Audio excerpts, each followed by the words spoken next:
વડોદરા શહેરના Varasiya ring road પર આવેલી પંચમ કોઓપરેટિવ ક્રેડિટ સોસાયટીનું ઉઠામણું થયું હોવાની અફવા વહેતા થતા ખાતેદારો અને રોકાણકારો હેડ ઓફિસ ખાતે દોડી ગયા હતા। જ્યારે અફરાતફરી ન મચે તે માટે ક્રેડિટ સોસાયટીના વહીવટદાર તરીકે જેઓની નિમણૂક થઈ છે તે અધિકારીએ નિવેદન આપવું પડ્યું। વડોદરા શહેરના વારસિયા રિંગ રોડ પર આવેલી પંચમ કોઓપરેટિવ ક્રેડિટ સોસાયટીમાં વહીવટમાં રહેલી ક્ષતિઓને કારણે ક્રેડિટ સોસાયટી સતત ખોટ કરી રહી હતી, જેના કારણે જિલ્લા સહકારી રજિસ્ટ્રાર દ્વારા નિયામક મંડળને બરતરફ કરીને વહીવટદારની નિમણૂક કરવામાં આવી હતી। પંચમ કોઓપરેટિવ ક્રેડિટ સોસાયટીમાં સરકાર તરફથી મુકાયેલા વહીવટદારને કારણે સોસાયટી ફડચામાં ગઈ હોવાની અફવાએ જોર પકડ્યું। જો કે મદદનીશ સહકારી અધિકારી સંજય ચૌધરીએ સમગ્ર મામલે સ્પષ્ટતા કરી।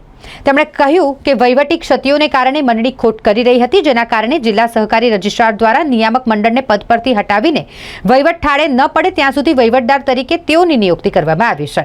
હિસાબોની ચકાસણી અને ખોટ થવાના કારણો તેમજ રિકવરી કર્યા બાદ ફરીવાર ચૂંટણી યોજીને મંડળીને કાર્યરત કરવામાં આવશે। પંચમ કોઓપરેટિવ બેંક જે વારાસિયા રોડ પર આવેલી છે, જેના અંદર ડેલી કલેક્શનનું કામ રોજ કમાઈને ખાના લોકો દ્વારા કરવામાં આવતા હોય છે। અમારા બી એના અંદર એવા ખાતા છે। પાછળ 4 દિવસથી જે કમિટી મેમ્બર છે, કમિટી મેમ્બર અહીંયા જોવા મળતા નથી અને એજન્ટો જે પૈસા આવીને લઈ જાય છે એમના દ્વારા એવી જાણકારી મળી છે કે બોડોક કમિટી જે બી છે એ અહીંથી ગાયબ થઈ ગઈ છે। ત્યારે આજે અહીંયા આવતા અમને બી જાણ થઈ કે બોડોક કમિટી અહીંયા નથી, કમિટી મેમ્બર ગાયબ છે। સંજયભાઈ કરીને ગવર્મેન્ટ તરફથી કોઈ એમ્પ્લોય આવ્યા છે, નવી કમિટી નિમવાની તજવીજ કરી રહ્યા છે અને તજવીજ કર્યા પછી બેંકમાં શું પૈસા છે નથી એની વેરીફાઈ કરીને પછી કસ્ટમરને પૈસા આપવામાં આવશે।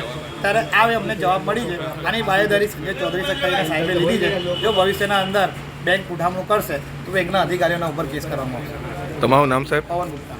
કાંઈ નથી એ લોકોને, આ પહેલી વખત આવું થયું છે આ લોકોને।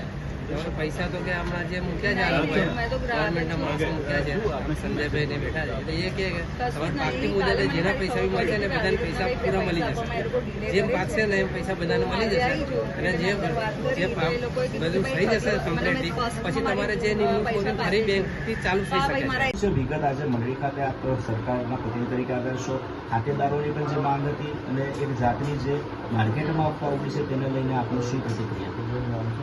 માર્કેટમાં અફવા ઉડી છે એ સદંતર ખોટી છે।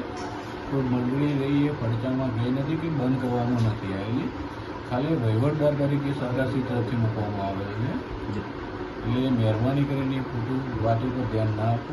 જે સભાસદોના પૈસા છે એ ટાઈમે એમને મળતા રહેશે, એટલે મહેરબાની કરીને એમાં કોઈ હલ્લાબોલ કરવાની। કેટલા ખાતેદારો હશે અને આ લોકોને ફંડ હવે સરકારશ્રીના નિયમ પ્રમાણે કેવી રીતે એલોકેટ કરવામાં આવશે?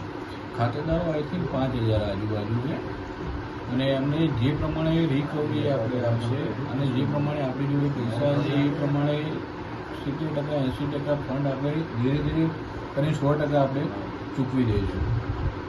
જી સર, અને મુખ્ય વાત એમ છે કે એવું પણ સાંભળવા મળી રહ્યું છે કે જે પૂરેપૂરી રકમ છે એ આ લોકોને નહીં મળે, તબક્કાવાર મળશે, તો એ વાતમાં શું થશે? બધાને પૂરેપૂરી રકમ મળશે પણ થોડોક રાહ જોવી પડશે, વિલંબ થઈ શકે। હા, એમાં થોડુંક વિલંબ થઈ શકે। જે પ્રમાણે મંડળી જોડે ફંડ હશે એ પ્રમાણે તમને બધાને સભાસદોને આપણે પૈસા પૂરા પાડીશું। મંડળીમાં સાહેબ આ સ્થિતિનું નિર્માણ થયું છે, જૂના ડિરેક્ટરોની શું ભૂલ હતી કે જેને લઈને ગેરવહીવટના કારણે જે તે લોનો આપી દીધી પરંતુ વસૂલ કરવામાં નિષ્ફળ રહી, એના કારણે થોડુંક ફંડ રિલેટેડ છે પણ એ તો સોલ્વ થઈ ગયું છે ટૂંક સમયમાં। આપણું નામ શું છે? મારું નામ સંજય ચૌધરી, જિલ્લા રજિસ્ટ્રાર ઓફિસમાંથી મદદનીશ સહકારી અધિકારી.